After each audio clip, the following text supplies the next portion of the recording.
Hola Lamet, bienvenue sur Boards Culture Sport. Aujourd'hui, on reçoit Monsieur Aboubakar Bathily, dit Boulox, dit AB. Comment tu vas? Ça va et toi, mon frangin? Ça va. Ça fait plusieurs casquettes un petit peu tout seul. On peut dire ça comme ça, hein. On peut dire ça comme ça, Ça fait effectivement. plusieurs casquettes, ça. Bon, on va parler. Tu as deux principales casquettes actuellement. C'est la casquette de combattant et la casquette de média. Donc, on va revenir sur ces deux casquettes-là, mais on va commencer par, je pense, tu me diras si c'est le cas ou pas, je pense la principale, ça reste celle de combattant, non? Bien sûr, bien sûr. Bien sûr, Le ça média. reste la base. Le média, ça vient juste après.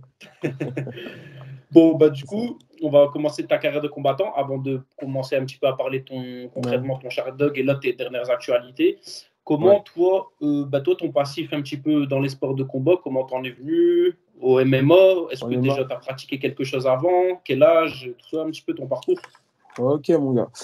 J'avais commencé le judo. C'était un petit peu comme tout le monde, hein. On a tous fait du judo. Parce que tous les gens de ma classe, ils en faisaient. Donc, je C'est me suis ça, dit, pareil. pourquoi pas. Je suis parti essayer. J'ai fait quelques compétitions. Ça fonctionnait plutôt bien. Après, on va dire par la suite, j'ai fait un peu de rugby. Et en fait, justement, quand j'ai arrêté le rugby, j'ai repris le judo. Après, de là, j'ai commencé un petit peu à toucher à la boxe. C'était vraiment, j'allais de temps en temps là, à gauche, à droite. Je me cherchais un petit peu. Après, au final, j'ai cherché un club de lutte. J'ai fini par faire du grappling. Et en faisant du grappling, je m'entraînais avec ceux qui faisaient aussi du MMA parce qu'ils s'entraînaient aussi avec nous. Et après, petit à petit, en fait, naturellement, j'ai commencé à faire du MMA. Ok. Et du coup, ta première expérience, tu commences par le grappling. Toi, ta première expérience avec le MMA, tu prends plaisir tout de suite à pratiquer le MMA, tu dis c'est ça que tu veux faire? Non, pas du tout. En fait, justement, au début, quand j'ai commencé quand je suis passé on va dire, du grappling, des sports de préhension à la boxe, c'était juste me mettre en garde face à quelqu'un, prendre des coups, j'y arrivais pas. Genre, limite, je tournais le dos et franchement, j'avais tellement du mal au début à boxer et tout. Et après, voilà, avec la persévérance, j'ai commencé on va dire, à me débloquer un petit peu, mais au début, j'avais vraiment du mal. C'est un petit peu comme tous les mecs qui viennent des sports de préhension, comme la lutte, le judo et le grappling. Au début, on n'aime vraiment pas les frappes. Après, on commence à y prendre goût, mais au début, franchement, c'était. Tu sais, j'entrais chez moi, je culpabilisais à mort. Surtout que les mecs de la boxe, ils ne sont pas de cadeaux. Non, surtout en plus, comme tu as dit, surtout que quand tu arrives, c'est vrai que les sports de préhension, il y a un côté un petit peu plus safe quand même que la boxe. C'est pas pareil. Donc, toi, quand tu commences le MMA, tu commences, je présume, en loisir au début? Non, en fait, dès que je me suis mis au MMA, c'était vraiment pour faire de la compétition. Parce que je me rappelle, il y avait des gars de mon club, ils avaient combattu. En plus, carrément, c'était vers chez vous, à Tourcoing en 2015. Ok, Il y je avait m'en eu les souviens bien. contenders, on avait été et tout. Et en fait, non, à ce moment-là, en fait, j'avais déjà commencé, mais vraiment un peu à toucher à terre, à faire de la patte douce et tout, mais c'était pour faire de la compétition. En général, moi, quand je vais dans un truc, c'est pour faire de la compétition. Quand je fais un truc, c'est vraiment d'aller, on va dire, au max de la maxence, comme on dit, tu vois. Même depuis tout petit, t'étais pas trop dans le délire loisir. Quand tu fais quelque chose, Non, c'est pour la gagner. quand j'étais au judo, je voulais vraiment faire des compétitions. Quand j'étais même en équipe, quand je faisais même du rugby, je voulais même, tu sais, l'équipe 15 de France. J'ai toujours eu cette mentalité-là, tu vois. Ok. Donc, tu commences par le MMA. Est-ce que, j'avais envie de te poser la question un petit peu maintenant qu'on pourrait poser aux combattants, parcours amateur, mais à l'époque, il n'y avait pas vraiment de parcours amateur. Ouais, en fait, il y avait le grappling fight, c'était, si tu veux, du pancras à l'époque, sur le tatami. Et en fait, j'ai fait cette compétition-là. En général, on n'est pas beaucoup chez les poids lourds, on n'était que deux, donc j'ai fait un combat, je l'ai gagné. Et en fait, c'est de là, on va dire que je suis passé directement en pro parce qu'il y avait les contenders, genre 2 semaines après. Et en fait, il était là, il leur manquait un poids lourd. Et c'est à ce moment-là, en fait, dès que j'ai gagné le combat, qui m'a proposé de faire le tournoi des contenders. Et en fait, directement, on va dire, j'ai plongé, on va dire, chez les pros comme ça, avec peu d'expérience. Après, du coup, tu commences ta carrière, tu fais tes 2 premiers combats vraiment au 100% fight. Ouais, même un peu plus, mais moi, je fais les contenders, je perds au premier tour. Après, je recombats genre quelques mois après. Je fais mon deuxième combat contre le même Kara Ramodi. Je perds et après, je crois qu'on est au mois de mai à ce moment-là et vers la fin d'année 2016, ouais, vers novembre, je fais les contenders. Je fais les 2 combats dans la même soirée. C'est là où je remporte le tournoi. Mais, comment tu te sens justement après ces deux défaites, en plus en tout début de carrière? Comment tu prends, comment tu te relèves de ça? Comment tu dans quel mood dans ta tête? La première défaite, elle était un peu difficile à digérer parce que tu sais, tu commences, tu veux être invaincu. Ouais, bien sûr. Ça, c'est la première chose, tu veux être invaincu et puis tu t'imagines gravir les montagnes et tout. Ouais, c'est Et sûr. en fait, bah, je perds après avoir tout donné. Et les premières semaines, franchement, la première semaine, c'est un petit peu difficile. La première nuit, tout ça, le premier réveil. Après, comme je dis, je suis quelqu'un, je relativise beaucoup en général Ok. dans la vie de tous les jours. Donc ça va, je réussis à passer là-dessus. Et voilà. Et en fait, si tu veux, je me refais une prépa, on va dire, meilleure que celle que j'avais fait juste avant. Même si c'était pas vraiment une D'accord. prépa, parce que tu sais, j'avais fait le grappling fight. Après, directement, j'avais enchaîné avec les contenders. Et en fait, moi, je l'ai mal pris sur le coup. Tu sais, c'était tu sais, on va dire, c'est comment dire, une désillusion, tu vois. Ouais, bien sûr. Une désillusion, mais après, voilà, derrière, quand je repère quelques mois après, tu sais, là, on va dire, j'ai un déclic un petit peu mieux et je fais une vraie prépa. Je vais Ouais. chercher ce qu'il y a de meilleur à la boxe anglaise, je vais chercher ce qu'il y a de meilleur au grappling, à la lutte, et là, on va dire, je fais Bien une sûr. vraie prépa avec une perte de poids et tout, tu vois. Et c'est après, à ce moment-là, on va dire que je fais un petit step-up. Ensuite, on peut dire que tu as, bah justement, tu parles de ton step-up, tu enchaînes plusieurs victoires d'affilée, tu enchaînes 3 victoires d'affilée avec une défaite et ensuite tu renchaînes sur 4 victoires. Ouais. Donc, quand même, on peut dire qu'après ces 2 défaites-là, malgré qu'il y a eu une défaite entre les deux, tu as quand même pris un bien meilleur virage, bien meilleur tournant dans ta carrière. Ouais, c'est ça, parce qu'en fait, ouais, à l'époque, si tu veux, moi, j'étais un petit peu, en gros, tu sais, je réfléchissais pas. Je Ouais. recevais genre des messages, tu sais, quand j'étais à 0 à ce moment-là, avant que je regagne les Contenders, je Ouais. recevais des messages de managers qui voulaient m'envoyer genre en plein été en Roumanie, Ok, beau en billet. Russie et tout, tu vois. Et moi, je voulais y aller, tu vois, je voulais vraiment y aller. Et sauf qu'à l'époque, moi, j'étais dans un club municipal. Sauf que les clubs municipaux, bah, Ouais, en été, tu vois, ça ferme. bien Mes sûr. coachs, ils étaient au plaid et tout. Et tu sais, moi, je voulais aller, tu sais, limite, j'allais chercher un gars que je connaissais, j'allais dire, vas-y, on y va, tu vois. Et Ok. après, voilà, entre-temps, j'ai pris en maturité, j'ai commencé à connaître, on va dire, les constructions de carrière et tout. Et ouais, donc c'est ça, je fais les contenders. Donc à ce moment-là, je suis à 2-2. Après, je crois que j'ai une petite absence de 1 an et demi ou un peu Ouais. plus, je crois. Après, finalement, à ce moment-là, tu sais, c'est moi, j'envoyais les mails aux organisations, je Ok. contactais et tout. Je trouve un gars qui fait une organisation en Angleterre. De là, il me match sur un combat. Je fais mon premier combat ouais, en vrai MMA, dans les règles du MMA, c'est en Angleterre. Ouais. Ça le fait. Je gagne par TKO. Et après, en fait, le gars que j'ai affronté, c'est lui qui me propose un combat au Cage Warriors, tu vois. Il me propose un combat au Cage Warriors Danemark Ouais. contre un Danois, un gars de là-bas.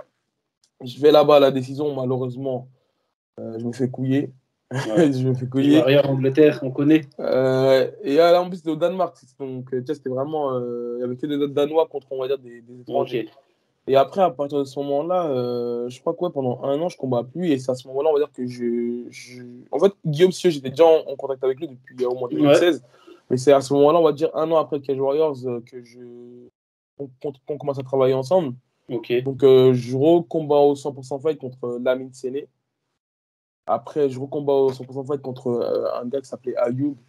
Et de là, Guillaume il me dit, écoute, en gros, avant d'être. En gros, voilà, il avait vu mon niveau en Bulgarie, il m'a dit, ok, en gros, Mhm. t'as un niveau correct, mais en gros, viens, on ne grille pas les étapes, on va faire on va dire, on va aller chercher des victoires, tu vois, Ouais. prendre du vert pour être crédible auprès des organisations, tu vois. Donc, c'est à ce moment-là que je fais 2 combats en Serbie. Et après, voilà, il s'est passé ce qui s'est passé. Ensuite, j'ai rejoint le MMA Factory. Et c'est ça. Ensuite. Ouais, c'est ça. En fait, je combats en Serbie, je fais 2 combats. Ok. À ce moment-là, je suis à 7-3. Après, voilà, il y a des petits soucis, on va dire, j'étais à Hobby Fight à ce moment-là. Il y a des petits soucis du fait que je suis avec Guillaume Pelletier. Ouais. Voilà, des petits soucis politiques, en vrai de vrai, qui ne concernent même pas le combattant. Mais c'est En vraiment plus, on va en revenir après sur la partie. Quand on va parler médias, on va parler de la ouais. politique du MMA. Tu vois ou pas? Donc voilà, c'est même pas en fait des soucis de base qui me concernent moi. Mais bon, à ce Ouais. moment-là, moi, je suis en excellent terme avec Guillaume. Il n'y a aucun souci là-dessus. Je suis en Bulgarie plusieurs fois.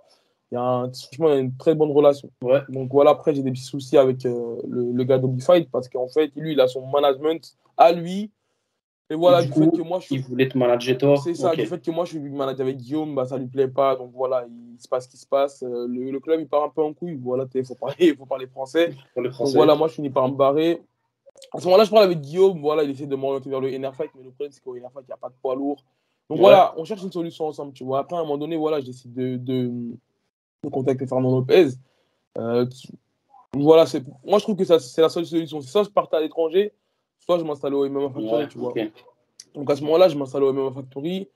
Et voilà, je commence un petit peu à réfléchir à l'avenir. Je me dis, écoute, là, le problème qui m'est arrivé à Hobby Fight, je veux pas que ça recommence. Parce que c'est un combattant qui est consacré à ça. Il faut vraiment qu'il ait l'esprit tranquille, qu'il puisse s'entraîner sans avoir à s'occuper d'autres soucis, tu vois. Donc c'est pour ça que c'est bien d'avoir un manager. Parce que moi, à l'époque, par exemple, comme je t'ai dit, je m'entraînais et derrière, je devais chercher mes combats moi-même. C'est-à-dire que lorsqu'on propose un combattant, je devais faire tout le travail, tu vois. Donc, bon, moi, au début, ça me dérangeait pas tellement, mais tu sais qu'après, voilà, les enjeux sont différents. Tu vois qu'il vaut mieux avoir quelqu'un qui s'occupe de ça, tu vois. Donc, voilà, je voulais pas que ces problèmes refont surface. Donc, j'ai décidé, voilà, de m'installer au MMA Factory et au Management Factory. Du coup, avant de revenir sur la partie là, ton actualité au MMA Factory, s'il y avait quelque chose dans ta carrière que tu aurais pu, pas que tu regrettes forcément, parce qu'en soi, il n'y a rien à regretter, mais quelque chose où, si tu aurais pu parler aux Bullocks d'il y a 5-6 ans, est-ce qu'il y a des choses que tu aurais fait différemment? Par exemple, sur la gestion de carrière, en l'occurrence. Sur la gestion de carrière, j'ai envie de te dire oui, mais est-ce qu'après, j'aurais appris de la même manière? Bien sûr, je suis d'accord. Donc, honnêtement, ouais, bon, en tout cas, alors aujourd'hui, est-ce que ton passé, là, ça t'a appris concrètement, ça t'a fait changer ta vision des choses? Bien sûr, ça m'a appris énormément de choses, même sur le fait que, tu sais, c'est plein de petits détails, mais même, tu sais, le fait de zoner à 100% l'entraînement, sur les sparring, tu sais, c'est plein de petits détails, mais je te jure qu'en fait, moi, par exemple, avec mes combats, avec mes défaites et mes victoires, je sais pas, mais je vais pas dire que c'est un truc précis que j'ai appris, mais j'ai l'impression qu'il y a un petit truc qui se débloque dans le cerveau, tu vois. Et même mentalement, t'en ressens grandi et puis t'abordes des choses différemment. Je ne pourrais pas te dire ce que j'ai appris, mais je sais que mentalement, bah, je vois les choses différemment, tu vois. Et ouais, après, si je devais, on va dire, parler à moi il y a 5-6 ans, ouais, sûrement peut-être prendre plus son temps, se structurer surtout, se structurer. Vraiment se structurer, faire les bons choix et être bien entouré parce que. Pour toi, vraiment, le combattant, il faut qu'il ait l'esprit focus à ses entraînements et ses combats. Exactement, ouais. Il faut être bien structuré, bien entouré. Voilà, je pense que c'est ça qui est le plus important chez un combattant parce que tu as beau être bon, talentueux, compétent, mais si tu n'as pas les bonnes personnes qui peuvent te tirer vers le haut, qui peuvent t'apporter ces petits trucs-là en plus, ça peut être compliqué, tu peux stagner ou justement ne pas décoller du tout. Donc, je pense que c'est ces petits trucs-là qui font la différence. Et au jour d'aujourd'hui, justement, donc là, tu disais avant, tu étais à Hobby Fight. Bon, il s'est passé ce qui s'est passé. Aujourd'hui, tu bifurques au MMA Factory. Grande écurie, on peut dire. Bah, après, je sais pas si tu vas me confirmer ou pas, mais on peut dire que même au niveau européen, bah, c'est l'un des top. C'est la meilleure. Voilà, au moins dans le top. Toi, concrètement, à quel niveau tu as vu de différence entre. Ben, moi, par exemple, je m'entraîne aussi la Team AFC. Dans le Nord, on a un gros club, mais on reste aussi une structure municipale. Toi, à quel niveau vraiment tu as vu les différences avec tes structures dans lesquelles tu t'entraînais avant, par exemple, et là, aujourd'hui, une écurie comme le MMA Factory? La différence, elle se fait au niveau de l'enseignement, de la pédagogie.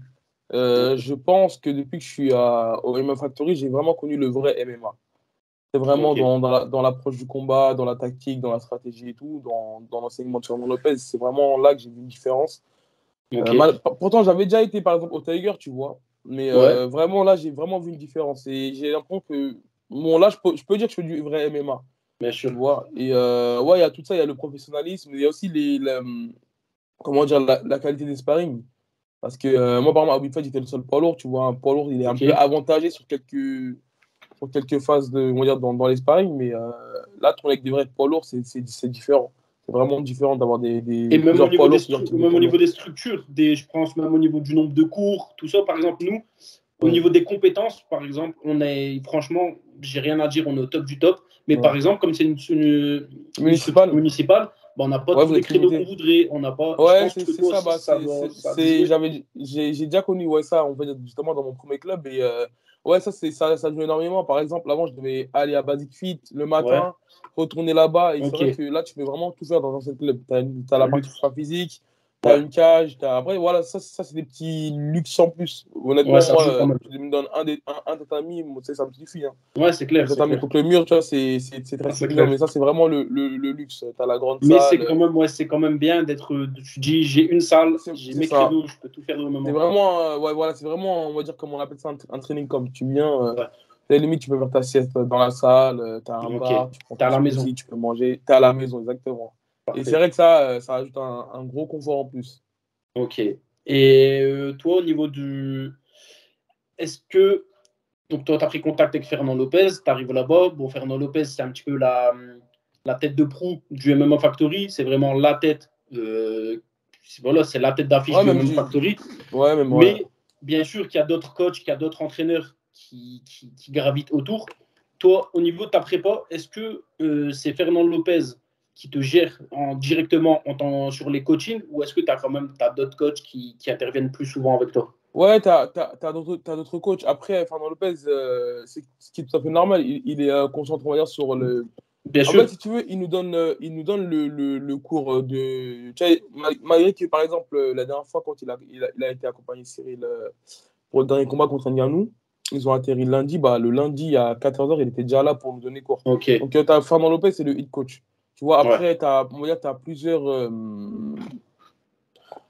En fait, comment t'expliquer? On va dire, on s'entraide entre nous, tu vois. Bien On sûr. s'entraide entre nous, tu sais, avec l'expérience qu'on a acquis, si un tel, il n'est pas disponible Ouais. pour accompagner quelqu'un, bah moi, je peux le relayer. Tu sais, c'est vraiment, on s'entraide parce que voilà, il y a pas mal de combattants pro qui ont de l'expérience, notamment des gars comme Alan Bodo Bien qui sûr. accompagnent pas mal de combattants. C'est aussi un luxe d'être dans Ouais, une donc, écurie comme ça, ouais.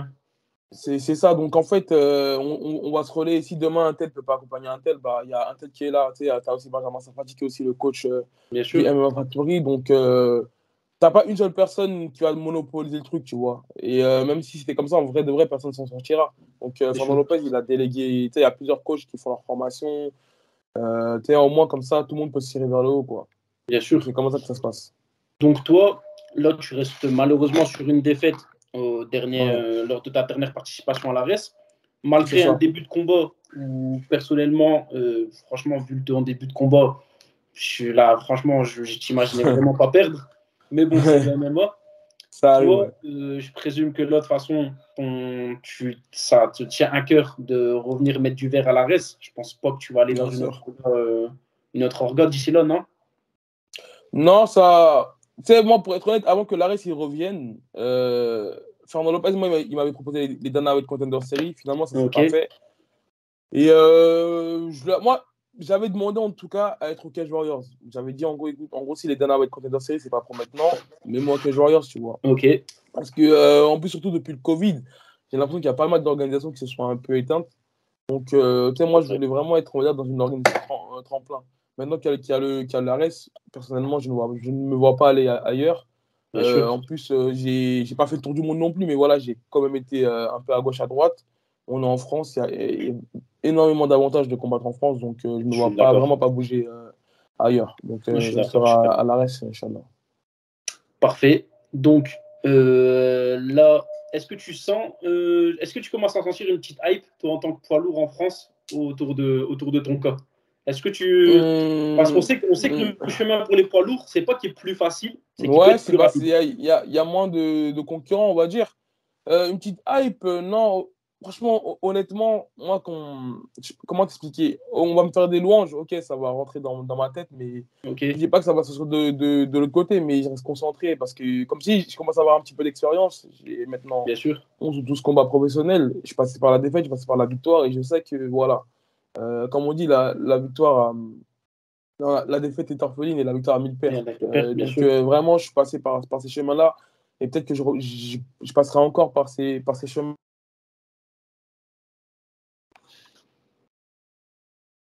On me dit des critiques bonnes ou mauvaises, je pense qu'il y a pour avancer. Mais tu sais, tout ce qui est hype et tout, tu sais, je m'en fous, tu vois. Tu Je calcules m'en pas, fous tu vraiment. t'entraînes, tu fonces tout Non, droit et tu vois. c'est un kiff, voilà. On est là, on prend du kiff. Parce que voilà, je Bien vais pas sûr. faire une chose sans prendre de plaisir. Mais sinon, voilà, quoi, c'est pas, c'est pas le plus important. Doucement, mais sûrement.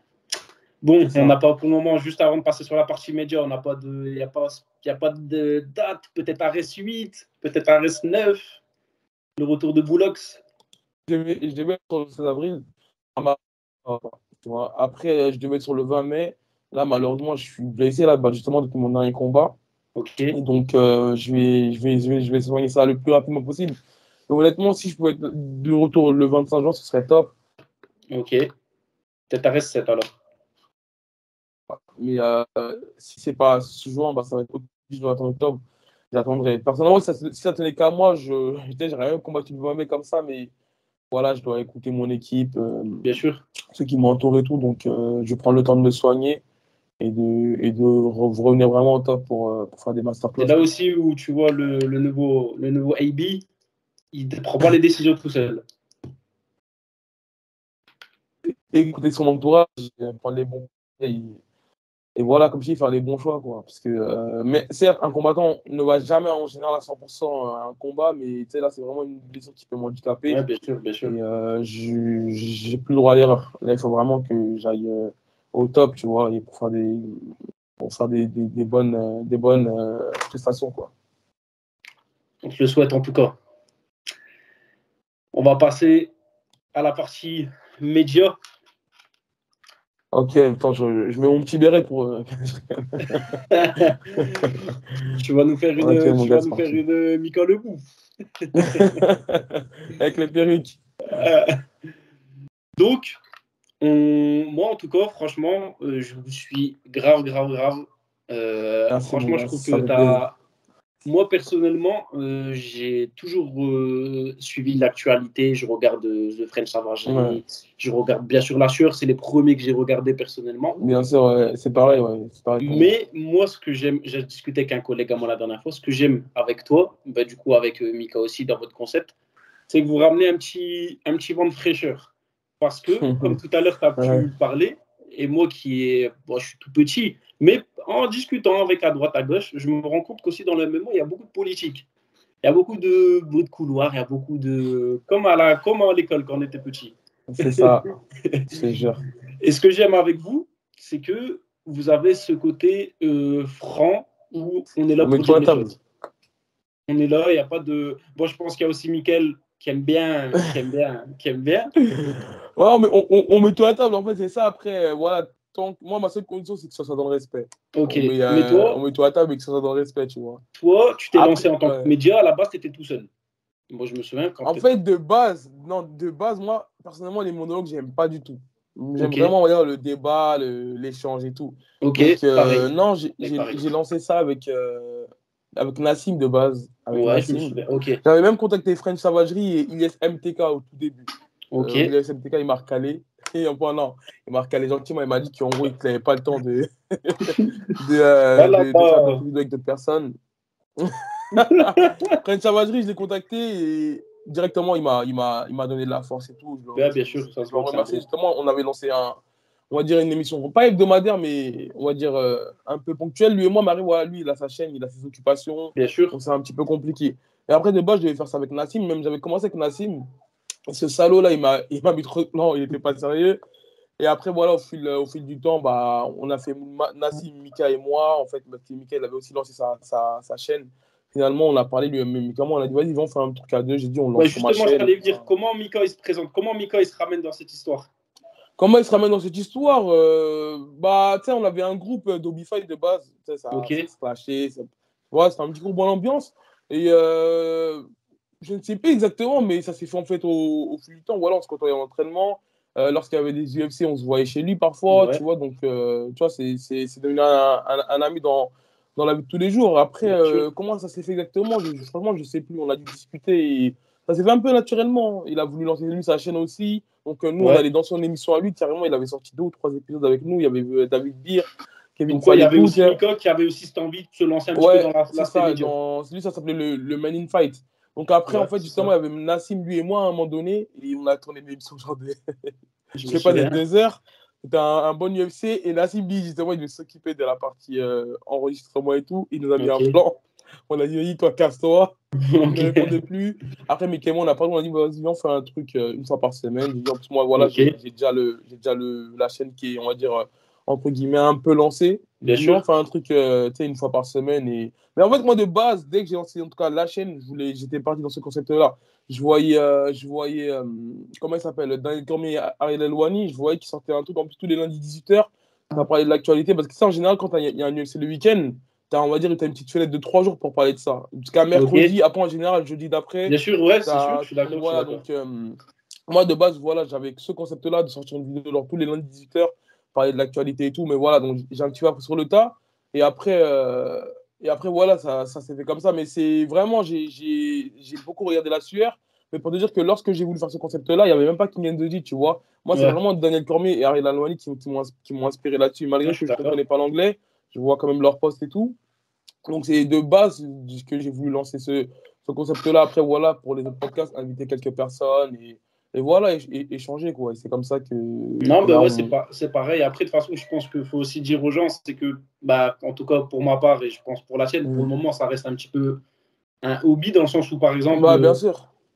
bon, toi, t'es un petit peu plus, toi, t'es un petit peu plus haut, donc toi, t'as un petit peu plus Non, des comptes à rendre à ton public non, que moi. non, non, non, c'est pas que je suis plus haut que toi ou autre, c'est juste que peut-être je suis un tout petit peu plus ancien, mais vraiment un tout petit peu. Mais tu sais, Ouais, on a chacun on va dire, notre concept, même si ça se ressemble de près ou de loin. Mais c'est c'est juste sûr. qu'en fait, à un moment donné, quand tu fidélises, on va dire, entre guillemets, les auditeurs et que tu leur dis tous les lundis 10h, tous les lundis 10h, tu Je suis vois. d'accord, Qu'à un c'est moment ça. donné, quand je balançais des vidéos, je leur disais pas à demain ou à lundi. Donc c'est Ouais. juste par rapport à ça, en fait, tu vois. Mais Et toi, du voilà, coup, quoi. avec Mika, c'était la règle, c'était ça. C'était pas de filtre. Si tu as envie de Pas de parler, filtre. tu parles. Ouais, c'est ça. Plus de son côté, parce que moi, voilà, je pense que ouais, j'ai un petit peu cette plusieurs là quand même, tu vois. Je suis d'accord. Donc, ouais, c'est ça. Après, je joue le jeu. Je joue le jeu, mais ouais, Et c'est les ça. retours que tu as eus dans les premières émissions, quand ça commence à lâcher les petits croustilles, est-ce que tu as eu quand Ouais, même. Est-ce qu'on va pas demander de nom? Moi, je suis pas forcément Mika, je vais pas te demander de nom. ouais. Mais est-ce que tu as eu quand même des gens qui t'ont envoyé des messages pour te dire, oh, vas-y, tu tranquille et tout? Non, non, non, Ça non, va, non, t'as non, pas eu même ça? pas. Même pas. Non, même pas. Il y avait, par exemple, quand Mika, il avait parlé d'Alexis Fontaine, je sais qu'Alexis Fontaine, était venu parler avec nous, mais non, il n'y a pas de. Et même au Non, il niveau, y a. je sais que Mika il aime bien clasher un petit peu le MMA Factory. Bon, c'est bon enfant. Mais toi, est-ce qu'au Ouais. niveau du club, on te casse pas trop la tête avec ça va? Non, non, non, non, non. J'ai pas eu Ok, de réel souci là-dessus. ça Après, va. voilà, ça reste, on va dire, dans le respect. Ouais, bien Ça sûr. reste bon enfant, des petits pics et tout, mais s'il peut arrêter ça, qu'il arrête. C'est comme avec Guillaume, là. On attend la Ouais, confrontation. ouais, on devait le faire ce soir, mais finalement, on va le faire demain. Ouais. Ça, c'est l'histoire. Ça, c'est l'histoire. Faut savoir. C'est l'histoire des youtubeurs, ça. Ça doit se faire demain, ça se fait aujourd'hui, ça se fait à Ouais, 18h, ça se fait à 19h. c'est ça, faut être coordonné là-dessus. C'est ça, c'est ça. Et là, c'est. Mais franchement, moi, je trouve que vous avez ramené un petit bon frais, dans le sens où, en Ouais. tout cas, moi, pour ma part, tu me diras ce que tu en penses. J'ai l'impression qu'on. Après, c'est vrai que c'est un milieu professionnel, les gens gagnent de l'argent, c'est leur métier. Mais il y a un petit côté un petit peu trop qu'on n'a pas forcément aux États-Unis, mais en France, on a ce côté-là, un petit peu de non-dit, un petit peu, faut pas dire ça, faut pas dire ci. Ouais, mais Il y a beaucoup de. c'est ça, hein, c'est ça, je suis d'accord avec toi. En fait, justement, moi, c'est pour ça que. En fait, si tu veux, mais, Et le je voulais public, du coup, commencer. grâce à vous, le public, je trouve qu'en tout cas, moi, personnellement, moi qui est de la province, je suis pas de Paris, donc Paris, c'est déjà un petit microcosme. Paris, c'est déjà une petite France à part entière du reste de la France, de la province. Et moi, en regardant, par exemple, toi et Mika, en train de un petit peu raconter les offs, bah, on apprend un petit peu ce que c'est vraiment le MMO Ouais, dans le sens concret. dans le. Ouais, d'un point de vue intérieur, ouais, c'est ça. Mais C'est après, ça. ouais, non, je te rejoins tout à fait. En fait, justement, moi, je trouvais que peu importe ce qu'on pouvait voir sur YouTube ou sur la télé, sur les plateaux télévisés de MMA, je trouvais que c'était trop pointu, trop sérieux, tu Bien vois. sûr. À la limite, les gens, ils font Ça fait attention à trop leur football. image, c'est ça. Et voilà, moi, je suis quelqu'un de très naturel. Donc, je voulais vraiment D'accord. apporter ce petit truc-là naturel. Tu sais, la dernière fois, par exemple, on avait fait une vidéo. Et Sky, vraiment, je ne te le souhaite pas. Hein, mais ça, moi, je ne sais pas si je l'ai trop utilisé et qu'ils en ont marre de moi. On a enregistré une vidéo d'1h09, ouais, 1h10 à peu près. Et tu sais, c'est Ok. naturel, c'est spontané. Et ça a bugué. Donc, on l'a Ah, pas moi, c'est lancé ma parce que, phobie, moi. Quand je t'ai tu vois, entendu, quand tu m'as raconté tes histoires, j'ai eu peur pour moi. tu vois, ou pas. C'est pour ça, ouais, franchement, si tu peux utiliser Zoom, je te conseille d'utiliser Zoom à l'avenir. Ok. Et en fait, tu sais, comme c'est spontané, comme c'est naturel, comme on prépare même parfois, en fait, on sait ce qu'on va dire sur les sujets. Mais tu as très bien vu, des fois, il me parle d'un UFC, je dis, je l'ai pas vu. Des fois, lui, il dit qu'il l'a pas vu. Tu sais, c'est pas un truc trop pointu. Peut-être à un moment Bien donné, on sûr. devra le faire pour professionnaliser le truc. Mais, Au niveau des tu sais, par analyses, exemple, tu parles. voilà, au niveau des analyses, ou même, par exemple, au niveau des sujets, il y a des combattants, il va me sortir le nom, je connais pas, et vice-versa, tu vois. Et en fait, tellement c'est spontané ce qu'on fait, bah, la vidéo, elle a bugué, on l'a pas enregistrée, tu vois. On a eu un trou d'une semaine, et après, la fois d'après, on a fait notre vidéo, et voilà, c'est ça, ça n'a pas bugué. Mais c'est pour te dire qu'en gros, voilà, limite, c'est même pas préparé. Des fois, on s'appelle, ok, on parle de quoi, après, boum, on balance l'enregistrement Bien sûr. et on le fait naturellement, tu vois. Donc, c'est ce petit côté-là que je voulais apporter, moi. Donc toi, tu veux quand même toujours garder ce côté-là, mais tu sais qu'au fond, tu sais quand même au fond de toi, il va falloir un moment où il va falloir plus être un peu plus, prendre un côté, c'est pas péjoratif ce que je veux dire, pas du tout, mais prendre plus un côté la sueur, où la sueur, ils sont plus, on va dire, dans les conventionnels, on va dire, dans le journalisme. Ouais, après, honnêtement, ça, je sais pas si je le ferais, parce que voilà, je m'entraîne à côté toute la semaine, des fois plusieurs fois par jour, donc franchement, je sais pas. Après, c'est un choix à faire. Là, j'ai commencé, on va dire, à essayer de faire des monologues justement pour être plus actif. Bien sûr. J'ai mis sur Spotify, sur Apple Podcast, mais non, je pense pas que je ferais comme la sœur, c'est-à-dire genre balancer par exemple, comme ils ont fait la dernière fois sur Hamza Chemaev, 5 podcasts là-dessus, tu vois. Je pense pas. Franchement, je sais pas, mais en tout cas pour le moment. Au niveau des analyses, vraiment, là par contre, tu penses que tu devras vraiment être beaucoup plus pointilleux, enfin être plus pointilleux, ouvrir plus. On le faisait avec Juan Chavadri, les analyses, parce que vraiment, c'est vraiment mon kiff, moi, de base, les analyses. C'est vraiment regarder un UFC, décortiquer les techniques et tout, c'est vraiment mon kiff. Ouais, c'est vraiment mon kiff. Et en fait, nous, en tant que pratiquants, c'est qu'en fait, toi, moi, on a là, entre guillemets, c'est pas péjoratif, mais comme on pratique, bah, on a aussi cet œil-là de bien sûr, bah, de l'analyse. Tu commences à avoir un œil un petit peu plus, comment dire, affûté. Donc, moi, de base, c'est vraiment mon kiff, c'est les analyses, tu vois. Après, voilà, on va dire, ce qui a été le plus naturel pour nous, c'est ce qui, on va dire, marche le mieux. Mais non, les analyses, j'en ferai. Mais après, c'est comme j'aime bien faire du qualitatif. Par exemple, hein, je sais pas, que lorsqu'il y avait Petr-Yan Sterling, le premier combat, j'ai vraiment re-regardé tous les combats de Petr-Yan et de Sterling, et je prenais mes notes et j'ai analysé comme ça. Après, je crois que j'avais fait ça avec Stéphane Savagerie, là, il y a quelques temps maintenant, tu vois. Mais en fait, là, même le fait qu'on passe un podcast une fois par semaine, voilà, c'est mon délire, on passe un bon moment. Derrière, en plus, voilà, je fais tout seul, le montage.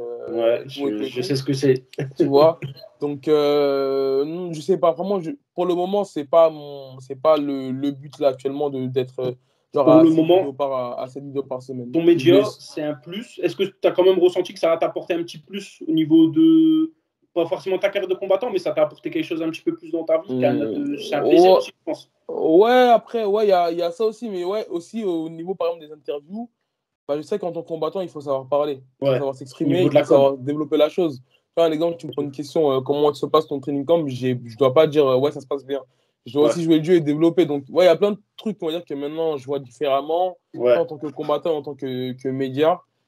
Voilà, je sais qu'il faut savoir quand même se vendre, il faut savoir bien s'exprimer, il faut savoir jouer le jeu, quoi, correctement. Moi, je suis d'accord. Mais du coup, pour terminer là-dessus, tu sais que toi, tu te laisses quand même une petite porte ouverte à te dire que ce média, tu as quand même envie de le développer parce qu'il faut dire ce qui est, quand même, le MMA, ça reste une niche. Donc, bien sûr, et il y a quand même de la place, quoi.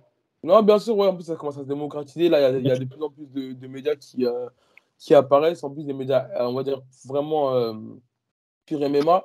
Donc, non, bien sûr, après, si demain, après ma carrière de combattant, je peux me caler en tant que commentateur, même là, actuellement, si demain je peux commenter, je le ferai avec grand plaisir. Vraiment, c'est ça, c'est vraiment un kiff pur. Donc, je dis pas que je fais ça que pour le faire. Non, bien sûr, si demain ça peut m'ouvrir des portes, si demain je peux en vivre, peut-être pourquoi s'en priver, tu vois. Je suis d'accord. Donc, certes, ça part comme le MMA, ça part d'une passion, d'un kiff. Mais voilà, après, il faut remplir le frigo, voilà, tu dois avoir tout dans la vie. Donc, bien sûr que oui, si je peux en vivre demain, je vais faire en sorte d'en vivre, justement, tu vois.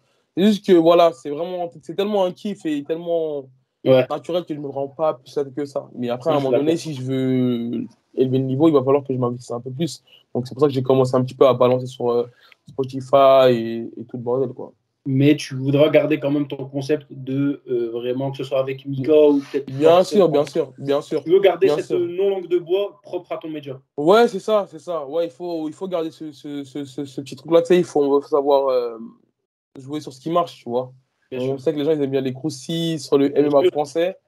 Bah, tu sais, on va jouer là-dessus. Donc, mais toi, t'en as eu conscience quand même que tu as mis un petit coup de pied dans la fourmilière. C'est l'expression en gros qui s'est fait bouger un truc, c'est ça? Ouais, voilà, c'est ça.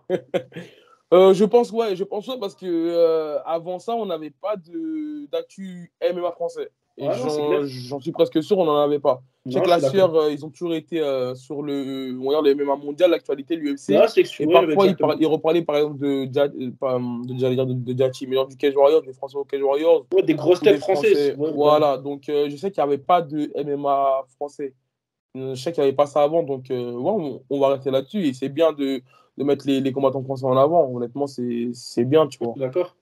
Ouais, même, Donc, même les coulisses. Franchement, c'est toujours intéressant d'en apprendre un petit peu plus. Quand tu as c'est des petits ça. croustilles sur des coulisses de combat, quand je dévoile des petites infos en exclu. C'est bon, ce mot-là, il est devenu officiel, les petits croustilles. Ah non, mais c'est ça. En plus, il faut savoir que moi, bien avant de lancer ça, là, il y a vraiment des années, je regardais, comment il s'appelle JB, la Globe MMA, je crois. Il a Ouais. disparu de la toile. Tu sais, je regardais pas mal lui, ses interviews lorsqu'il allait à la Jackson Week, interviewer des gens et tout. J'ai toujours eu ce petit kiff-là, tu vois, de suivre l'actualité. Même avant, je regardais les vidéos de Karl Amoussou et tout, tu vois. Donc, j'ai vraiment Mhm. toujours eu ce petit kiff-là à regarder l'actualité. Donc, si maintenant, moi, je peux apporter ça au public, c'est que du kiff. Et voilà, on va le faire, hein. En tout cas, moi, j'ai une chose à dire, c'est que j'étais encore plus personne que je le suis aujourd'hui. Monsieur Boulox m'a envoyé un message, m'a donné de la force. On se connaissait même pas. Ouais. Franchement, bête de bonhomme, rien à dire. On partage la même passion, frère, hein. Pourquoi, si on Franchement, peut se tirer ouais, vers mais le ça, haut, ça veut dire, faisons-le, tu hein. vois, c'est les coulisses, ça veut dire que on vient pas du tout du même endroit. Je viens de Roubaix, dans le nord de la France, Tourcoing. Tu viens de Paris, MMA Factory, moi, Team C'est AFC, ça. rien à voir. Mais on s'est échangé. Tu m'as même dit si tu veux, je te donne un coup de main pour les mises en page, que je sais toujours pas Ouais. comment tu m'expliques d'ailleurs.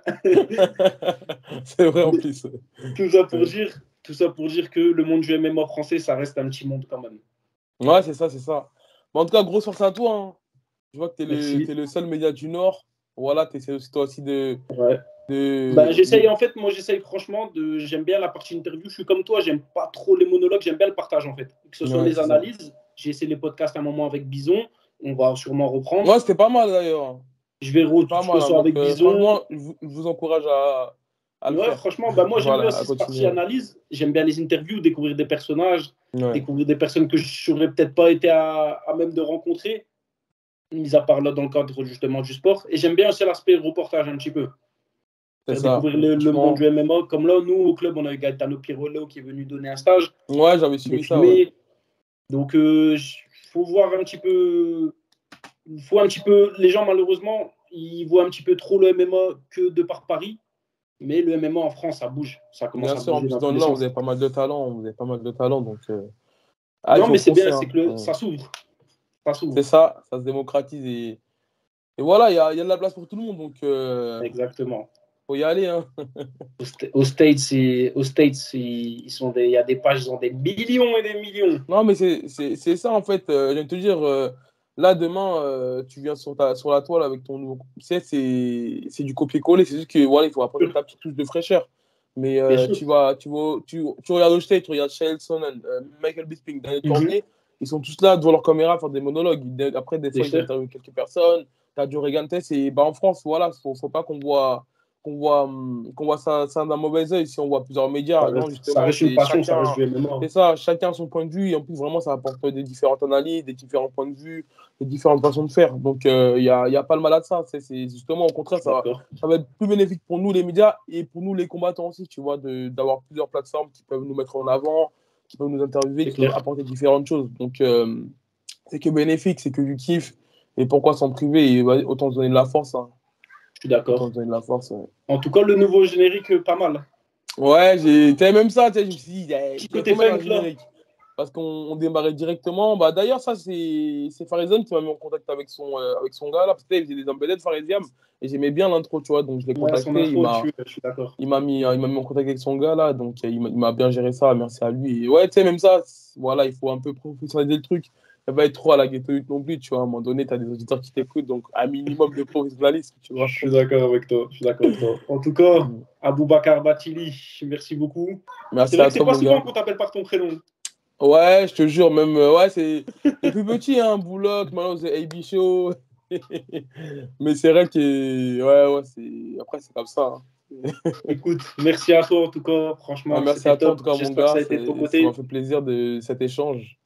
Et c'est bien, même toi, je vois que ça progresse, et Ouais, c'est doucement. plus fluide, c'est plus spontané. Ouais, donc, bravo à toi. Franchement, après, c'est comme toi.